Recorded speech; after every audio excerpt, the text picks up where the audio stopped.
Patriarchobis მსურველი სამი კანდიდატის ვინაობა ზუსტად 6 დღეში გაირკვევა. წმინდა სინოდის 39 წევრი საკუთარ პოზიციას ღიად 28 აპრილს საპატრიარქოში დააფიქსირებს. მოლოდინი დიდია. ეპისკოპოსები არ გამორიცხავენ, რომ შეხვედრის დროს პატრიარქობის გაცილებით მეტი კანდიდატი დასახელდეს, თუმცა მათი რაოდენობა 3-მდე შემცირდება.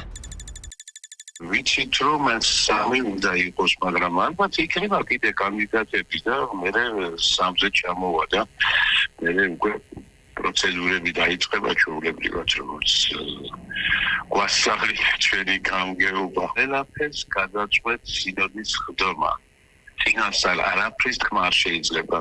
შეიძლება იყოს ისეთი მოულოდნელი საკითხების გამოჩნდა, რომელსაც ჭირდება პასუხი და ასე შემდეგ.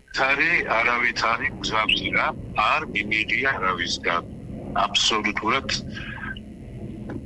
აბსოლუტურად ეს არ ყოფილა. აი რატომ დასჭირდათ მაშინ მღვდელმთავრებს ასე? არ ვიცი, ყველა არის პიროვნება, არის ინდივიდია ყველა და ყველას თავის აზრი აქვს, თავის ხედვა აქვს, რა ვიცი რა. მე ჩემს თავზე შემიძლია ვისაუბროთ და სხვებს თვითონ ვისაუბრებ. სურდაველი მიტროპოლიტი წმინდა სინოდის 2 წევრისგან განსხვავებით ზეწოლის მცდელობებს უარყოფს, ამბობს, რომ მასთან ამის მცდელობა არავის ქონია, ჩარევებს უარყოფენ ქართულ ოცნებაშიც. არადა საპატრიარქო არჩევნებამდე 10 დღით ადრე ქორეპისკოპოსი იაკობი და მარნეულის ეპისკოპოსი ხელისუფლებას ურჩევენ პროცესებისგან თავის შორს დაიჭირონ. ვიცით რა, არასწორად რა თქვა, მე ხარ შეიძლება ხარ. სასულიერო საზოგადოება, მაგრამ აი ესენის ადამიანჩოლებრივი ადამიანები არიან. სხვადასხვა შეხედულება აქვს, ზოგი ეტყვის, რომ ერევა ხელისუფლება და მოგვიწოდებენ რაღაცას. უნდა უჭერენ იმ რაღაცას თუ მართლა ჩარეულია, მაგრამ ფაქტია, რომ არ არის ჩარეული. და ამას შედეგის მიხედვით დავინახავთ რა. არის თუ არა თანხმობა პატრიარქობის კანდიდატებზე წმინდა სინოდში? რამდენად არის მზაობა გამონაკლისის დაშვების? რადგან მთავარი პრობლემა შესაძლოა რამდენიმე მღვდელმთავრისთვის კრიტერიუმები აღმოჩნდეს, განათლების და ასაკობრივი ცენზი.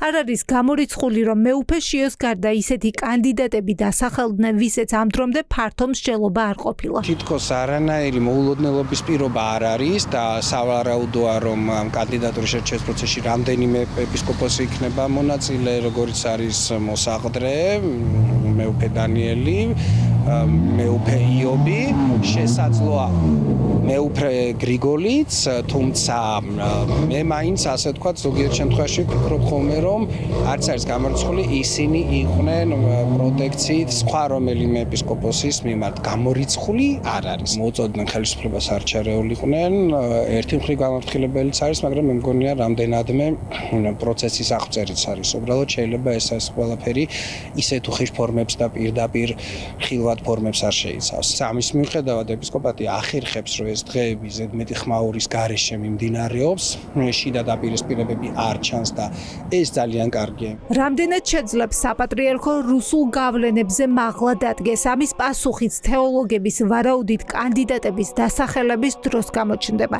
რუსეთი რომ დაინტერესებულია საპატრიარქო არჩევნებით, ეს პირველივე დღეებში გამოჩნდა, როდესაც რუსულმა დაზვერვა კონკრეტული მეუფეების დისკრედიტაციას სცადა. ის რომ ერთი კანდიდატი სახეზეა და ცნობილია უკვე ნამდვილად ვიცით, ის რომ მას აქვს სახელისუფლებო მხარდაჭერა, ესეც ვიცით, ის რომ მღვდელმთავრები პერიოდულად აკეთებდნენ განცხადებებს, რომ არავინ ჩაერიოთ, უბრალოდ ეს ხომ მოწმენდილ ცაზე არ შეიძლება ყოფილიყო, ესე იგი გარკვეული ჩარევების მცდელობა არსებობდა. კანდიდატებს და მათ რეიტინგს საქართველოში, რა ქვია, აი ამ წუთას ზომავს მხოლოდ 2 ინსტიტუცია. ერთი არის საქართველოს ხელისუფლებას დაქვემდებარებული სპეცსამსახურები და მეორე რუსეთის